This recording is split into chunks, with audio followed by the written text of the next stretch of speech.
Hello guys, it's Fused Biscuits here. Now if you can't tell from my voice, I'm a little bit sick, but apparently there's another new ban list. Before we just got a small ban list, you know, some unlimited, some unhit. But now it looks like there's a serious one here. So let's see what we got in here, bro. Let's see what we got. Got Trish. Trishula is back to 3. Trishula's not really doing anything anymore. It also it misses the timing, so it is pretty hard to use it on your opponent's turn. Also, for 2024, the summoning condition is absolutely ridiculous. You would never really go for that. So yeah, you know, it was time. It's time to bring it back to 3. It's really not that good. At least nowhere near as good as it was back in the day. Also, as for the hand loops, we all know that's cheesy, it's inconsistent, it's probably not going to happen. On to the next one, we've got Infinity Launcher coming back to 3. So, what the hell did Infinities do to even end up on the ban list? They're a combo deck. They're one of the first wombo combo decks, really. The first ones to kind of completely go off on your opponent, set up kind of an unbreakable field. Even today, it's got some new support, but it's basically doing the exact same thing it did, right? Because Infinity Launcher is not once per turn. A bunch of those other cards are not once per turn, so you can loop them over and over and over again. And you get slight increments of advantage every single time. So the combo takes forever, and at the end of it, you're left with a bunch of counter traps, synchro negates, yada yada, and the pool of cards that you can go into has only increased over time. Now, that being said, Infinities has this huge weakness where they need an empty hand to actually go off.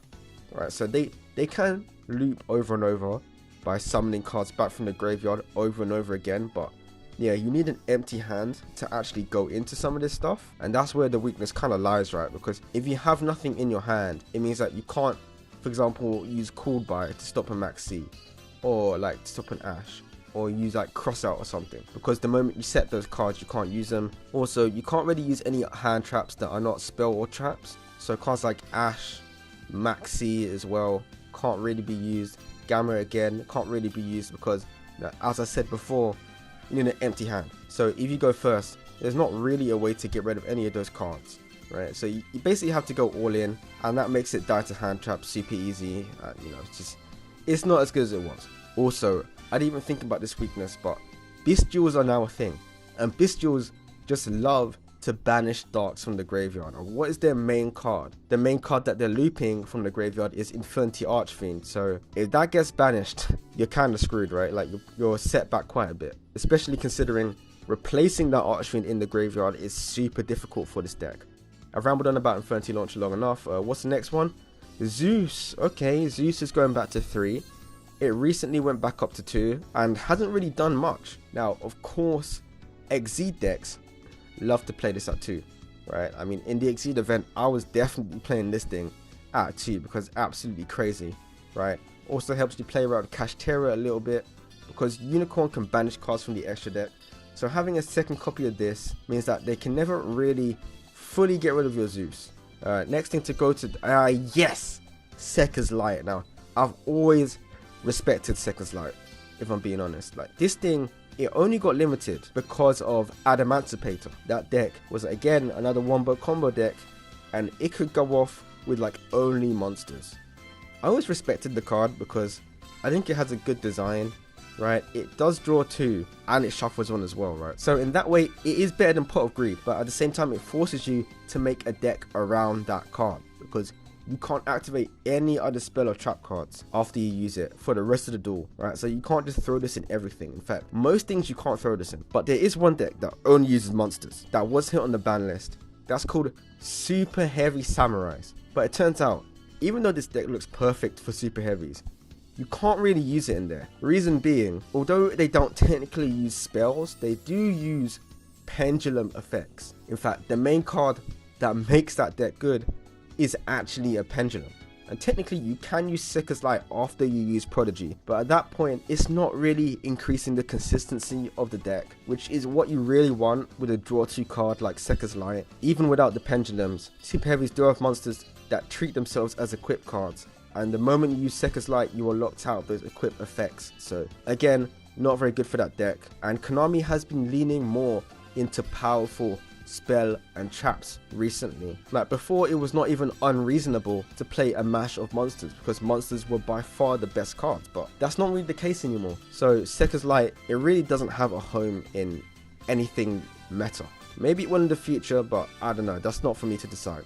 Okay, Super Heavy Samurai Wagon is going back up to 3. Wow, these are a lot of unhits, guys. So, okay, as I said before, Wagon, it is a 1-card starter, which means it is a good card. However, it is the worst out of all of the 1-card starters. The effect that makes it a 1-card starter is not a quick effect, right? It's just a regular ignition effect. So if it gets removed in any way, and even after the effect is activated, this thing needs to switch positions. So if it gets removed even after you try and activate it, like, it won't do anything. So that means this thing not only has all the weaknesses of Piercer, because like the thing that makes this card a 1-card starter is that it searches Piercer. So technically it has all the weaknesses of Piercer, but it also has the same weaknesses as Wakashi, where if you remove it, it's not going to go through. So what's the effect that this has on Super Heavies? I think this will slightly increase the consistency, but not by much, honestly. We're going straight to the bans, bro. Oh my days. Okay, so they ain't playing around.